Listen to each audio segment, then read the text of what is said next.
Pada saat tiba di Palestina, Dajjal sendiri tidak tahu kalau ajalnya sudah dekat. Maka dia pun akhirnya berdemo di sana, menganggap dia punya sebuah kerajaan sampai di daerah Palestina, tepatnya sekarang Israel. Direbut wilayah itu oleh Israel tanpa mereka sadari. Dalil-dalil wahyu menuntun mereka ke situ. Ada sebuah kota namanya kota Babulut. Di Israel itu kota itu ada. Saya pernah lihat cuplikannya. Termasuk kota yang diidolakan di dalam negeri Israel sendiri namanya Babulut. Subhanallah, hadis menyebutkan nama Babulut. Hadis Nabi SAW dari 1400 tahun yang lalu mengatakan nanti Dajjal akan berkumpul di sebuah wilayah namanya Babulut di Syam. Maksudnya di Palestina itu. Israel sekarang. Ada kota Babulut dan orang Yahudi sekarang lagi gencar membangun kota itu dan dianggap kota favoritnya Israel. Dajjal akan masuk ke sana dan berkurung diri.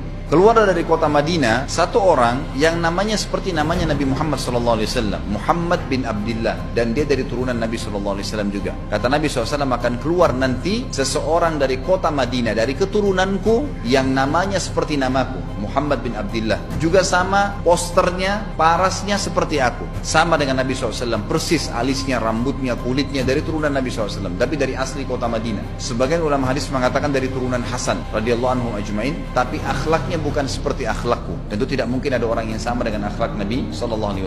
Allah mengubah dia dalam sehari semalam. Tiba-tiba berubah menjadi orang baik dalam sehari semalam. Jadi orang faham agama. Orang-orang pun akan datang kepadanya dari masyarakat Madinah berkata, engkau adalah turunan Rasulullah SAW, pimpinlah kami berperang melawan Dajjal. Engkau adalah turunan Rasulullah SAW, pimpinlah kami berperang melawan Dajjal. Maka dia pun menolak. Dia menolak awalnya, kemudian dia menuju ke Mekah diikutin dengan 300 orang pertama dari kota Madinah. Sampai di Mekah, setelah selesai dia tawaf, maka seluruh muslimin menunjuknya sambil mengatakan engkau harus memimpin kami. Dan orang ini punya julukan Mahdi, dikenal dengan Imam Mahdi. Inilah tanda-tanda kiamat yang kedua. Setelah Dajjal keluar, buat kerusakan di muka bumi tadi selama 40 hari itu atau setahun lebih. Kemudian keluarlah tanda-tanda kiamat kedua pada saat dia sudah tiba di kota Babulut di Israel. Keluarlah si Mahdi ini. Pada saat dia tiba di Mekah, dibaiatlah oleh banyak kaum muslimin. Tidak disebutkan jumlah pasukannya, maka terbentuklah pasukan jihad yang mengejar Dajjal menuju ke Palestina. Tanda-tanda kiamat besar yang ketiga adalah pada saat pasukan Imam Mahdi dengan pasukan jihad itu tiba di Darul Baydha namanya, kota putih yang ada menara putihnya, dan itu sekarang di negeri Syam, tepatnya di Damaskus, ibu kota Syria. Hadis menyebutkan di menara itulah, di masjid itulah Imam Mahdi mampir sholat asar bersama pasukannya. Pada saat itulah datang tanda-tanda kiamat besar yang ketiga, yaitu turunnya Nabi Isa alaihissalam. Kata Nabi SAW dalam hadis Bukhari, hadis Muslim, hadis Sahih semuanya, dikatakan Isa alaihissalam akan turun sambil memegang kedua sayapnya malaikat, dan dari rambutnya yang basah meneteskan air, dan semua muslimin waktu itu menyaksikan. Dan ini wahyu, penyampaian, pasti terjadi. Maka dia pun turun, lalu kemudian dia masuk, dan orang-orang pada saat itu mengenalnya kalau dia adalah Isa, dan mereka sudah tahu ini masanya turunnya, keluarnya Dajjal. Mahdi sudah ada, mereka tahu akan turun Isa. Sudah ada informasi seperti saya sampaikan ke Bapak Ibu sekarang, itu multi muslimin zaman itu sudah tahu semua. Maka Isa pun alaihissalam waktu itu dipersilakan oleh Mahdi untuk jadi imam, maka dia pun mengatakan tidak, imam dari kalangan kalian. Dan kata Nabi SAW, ini kemuliaan bagi umat ini karena Nabi sholat di belakang umat ini. Semestinya kalau ada Nabi, pasti Nabi jadi imam, tidak mungkin digantikan oleh manusia biasa. Tapi waktu itu Imam Mahdi menjadi imam dan Nabi Isa sholat di belakangnya. Perlu anda tahu juga hadis Nabi SAW yang sahih yang berbunyi, kalau Musa dan Isa hidup di zaman aku sudah diutus, niscaya keduanya akan jadi pengikutku. Jadi memang kena kebenaran agama ini dibawa oleh Nabi SAW. Sholatlah mereka, kemudian mereka menuju ke Palestina. 3 tanda-tanda kiamat sekaligus terjadi.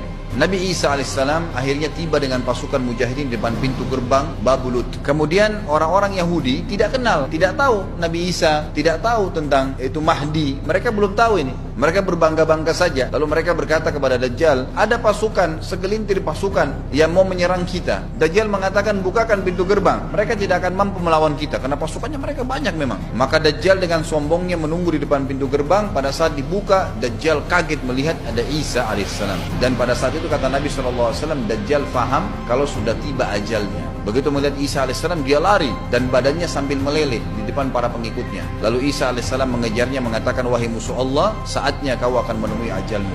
Ditusuklah dengan tombak emas di antara dua matanya, maksudnya di dahinya, ditusuk oleh Isa alaihissalam dan matilah Dajjal.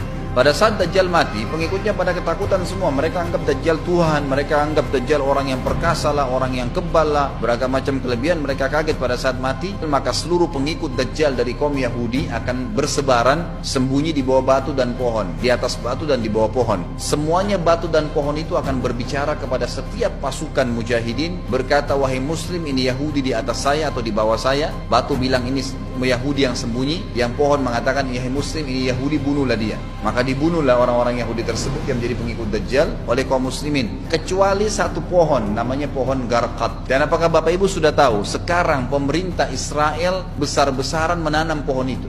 Satu dunia ini semuanya Islam. Hadis sahih, kata Nabi SAW, Islam akan masuk ke setiap rumah dengan kemuliaan atau terhina. Enggak ada lagi penolakan terhadap Islam. Itu hadis sahih. Maka Nabi Isa AS memimpin pada saat itu, disebutkan dalam hadis, 40 tahun dengan ketenangan menerapkan hukum Islam. Kata Nabi SAW, bagaimana awal umat ini bisa sesat sementara aku yang pimpin, dan bagaimana akhir umat ini bisa sesat sementara yang pimpin mereka Isa, dengan menjalankan hukum-hukumku. Dari Nabi Isa AS nanti menerapkan Al-Quran seperti yang kita lakukan, sholat, segala ini sudah selesai, dikerjakan semua. Dalam hadis lain dikatakan Isa alaihissalam akan menghancurkan semua salib, membunuh semua babi. Nggak ada seekor babi pun hidup di muka bumi pada saat itu, semua salib dihancurkan, dan yang menjadi tidak ada agama lain. Semua, Nasrani, Yahudi, Hindu, agama apa saja habis semuanya. Semuanya beriman kepada Allah subhanahu wa ta'ala dan menjadi muslim.